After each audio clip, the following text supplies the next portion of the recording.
With a sleek design, advanced display technology, and an exorbitant price tag, Apple promises to provide us with an experience like never before. But do these attributes make up for the product's limitations? Hey everyone, let's chat about the much talked about Apple Vision Pro. I believe everyone here is aware that Apple has released a new product, its extended reality glasses. But what's the use of these glasses? Are they useless and unnecessary, made just to take money from fools?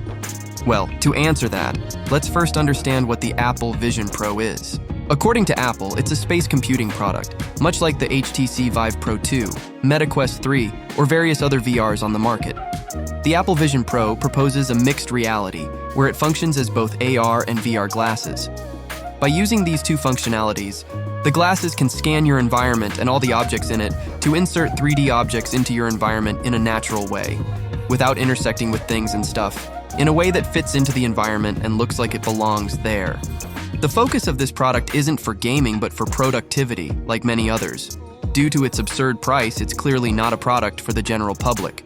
It targets a specific clientele with high purchasing power who are tech enthusiasts. But is this glasses all about that? A pricey product for rich folks to show off and make cringe videos? Yes and no. The Apple Vision Pro is what we call a proof of concept. It's not necessarily a finished product, but rather a product to prove that a certain concept can be achieved. The product itself is raw. Although it does have quality and an array of interesting functionalities, it doesn't bring anything very innovative, and it certainly doesn't justify its price. This product is basically a prototype. We can think of it at the moment like a Macintosh. We'll have to wait a few years and a few versions for it to transform into a MacBook. It's 2024, and Apple has discovered the Oculus Rift, or you can call it Oculus Quest, whichever you prefer. This lady wearing those diving goggles theoretically represents Apple's vision for virtual reality. Apple usually doesn't adopt trends until they're well established, but we have another player in this story, Mark Zuckerberg. He believed so deeply in the metaverse that he even renamed the company Meta and declared all efforts towards virtual reality. As we know, it was a pretty big failure for various reasons, and yet, Apple decided to enter this game. However, they entered too late. My theory is that Apple had already been developing these glasses for a long time, since Meta made an announcement that their efforts would be focused on this technology. And since they already had a model ready and a lot of money, time, study, resources, and advanced technology invested in its creation, they decided to launch the glasses in the market even if it wouldn't give the expected return. At least it would give some return and it wouldn't be a completely financial failure. Apple tried to play us with an air of innovation by introducing micro-LED screens. The problem is that micro-LED screens are in the early stages of starting to work. That little eye you're seeing on that woman there isn't transparent, and you can't see her eye through the screen. In fact, it's a second screen projected on the outside. There's a camera filming her eye and reproducing a 3D version of it on an external monitor. Producing this became impossible to the point that Apple couldn't even test if it's working or not. They've literally been doing this for years, spending billions, and they've launched a product that they're not even sure will work according to their own quality parameters. There's no way it's going to work. Add to that the dangling cable with the external battery. It completely goes against Apple's minimalism concept, efficiency, or the idea of everything wireless. How is that supposed to work? This goes against Apple's own proposal and portfolio. So much so that this external screen, by the way they set it up here, it's very clear that Apple's official intention, judging by the way it's positioned on the woman's face, was for it to be transparent. Transparent screen technology isn't mature enough to integrate into this kind of technology. We can take the LG TV as an example. That one is truly transparent. It would be more or less what Apple wanted to implement in the glasses, but it didn't turn out the way they wanted. I understand the idea of the product, but in practice, does it add anything for anyone? We see this proposal and functionalities in products from various other brands that are cool for gaming, but you get tired, sweaty, you have to keep cleaning it, and all that. It's not like it's a product made for you to wear all day long.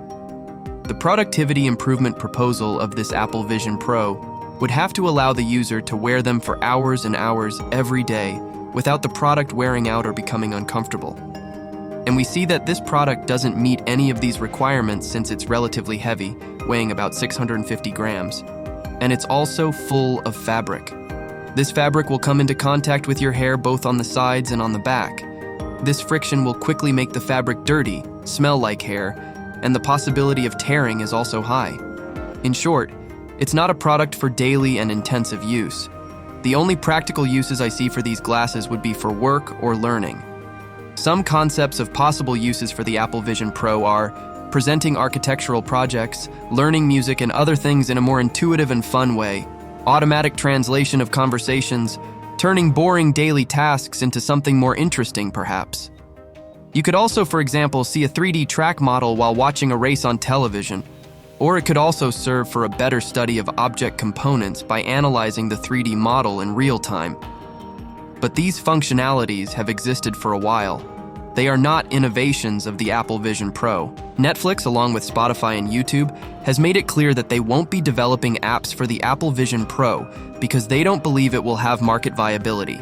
It will only be possible to access these services through the browser. So even with interesting technology and attractive features, there's nothing that justifies the price they're charging for the product they're delivering. Some users have made reviews about the Apple Vision Pro, and it seems that some things aren't exactly as Apple promised. Like, I have to be honest, because this thing is $3,500 at minimum, right? It just starts at $3,500. So I have to be honest with you. This thing is the most ecosystem that Apple sells. Like, this doesn't do what you would already expect it to do from Apple, from other Apple products that you may own. The truth is, it's a really high-end virtual reality headset. It's something we've seen before, right? It's got displays and lenses and speakers and fans and buttons, and this is a form factor. This is a thing that we have seen before. If you want to check out their full reviews, I'll leave the links in the description. Now, don't get me wrong. Am I saying it was a complete failure and that nobody will buy the Apple Vision Pro and Apple made a fatal mistake? No. I'm saying it's still a very raw product, still a prototype, a concept of what can be achieved in the future if it's done well, practical, and above all, much cheaper. Apple is a company that thrives on hype and has millions of crazy fans who defend it no matter what. It's a fact that the company sets trends and has a huge impact on the tech market, but even it isn't able to sell such an expensive product to the general public without providing an equivalent value in people's daily lives. Every successful Apple product of the past 2 decades has disappeared into our lives in some way. The iPhone into our pockets, the iPad into our purses, the Apple Watch living on our wrists, and the AirPods resting in our ears. But the Vision Pro is also unlike almost every other modern Apple product in one crucial way. It doesn't disappear. Instead, the device settles onto your face, hides your eyes, sensory organs that are a crucial part of the lived human experience. The same was true of all virtual reality headsets and augmented reality glasses, but the Vision Pro marked the first time an Apple product had made such an intrusion into people's lives. None of the VR or AR glasses from other companies have been able to become part of people's daily routines. None of them have succeeded in this regard for various different reasons. So why would Apple's? Especially since it doesn't bring innovation in product design, nor does it bring many innovations in functionality, durability, let alone in price. Therefore, for now, I believe this product won't be what Apple hoped it would be. However, in the future, with updates and different versions, it may achieve the desired goal. This product certainly has the potential for it.